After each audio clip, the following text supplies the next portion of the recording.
Isang magandang araw sa inyong lahat, mga kababayan ko, Pilipinas at mga OFW at sa buong mundo. Narito naman ako na nagbibigay halaga sa isang Diyos na makapilan sa lahat. Ako'y nagpapasalamat sa aking kahilingan at sa aming mga kahilingan na tumatawag sa kanyang banal pangalan. Ng bansang Pilipinas ay kanyang iningatan sa pamagitan ng aming kahilingan na ingatan itong bansang Pilipinas at ilayo na ang lahat ng mga tinatawag na tagutom at ang pinakamahalaga yung giyera.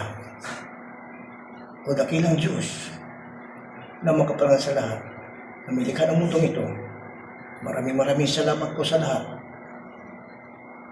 sa pagbibigay mo kaligtasan sa aming bansa, sa bansang Pilipinas. Okay. Wala kaming inaasahan. Diyos na mahabagin, Diyos na mawain. Narito kami sa inyong inaasa ang aming bansang Pilipinas. At hihiling ko po sa inyo ng mga OFW po na nasa panganib ng mga lugar. Ingatan niyo po sila. At ang mga pinuno po ng mga reliyon, lagi kong hinihingi sa inyo, hiniling namin sa iyo na pagkasunduin mo na po sila at bigyan sila matinong pag-iisip upang magsagayon ay magkaroon ng kapayapaan sa buong sangkatauhan at sa buong mundo. At dito po sa bansang Pilipinas, nagpapasalamat pa rin ako na kahit ganito nangyari sa namumuno sa gobyerno ay mayroon pa rin kunting natitira pang tao na gumagawa ng paraan upang matugunan ang lahat ng pangailangan ng tao.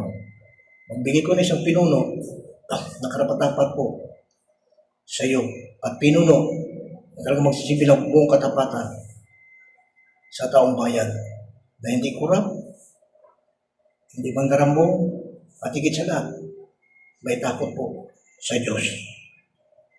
O dakilang Diyos, ikaw po ang aming kailangan. Ikaw po ang aming buhay, ikaw po ang aming kaligtasan at higit pa sa lahat, ikaw po ang manguna sa buong sangkatuhan sa mga pinuno po na niligo na landas.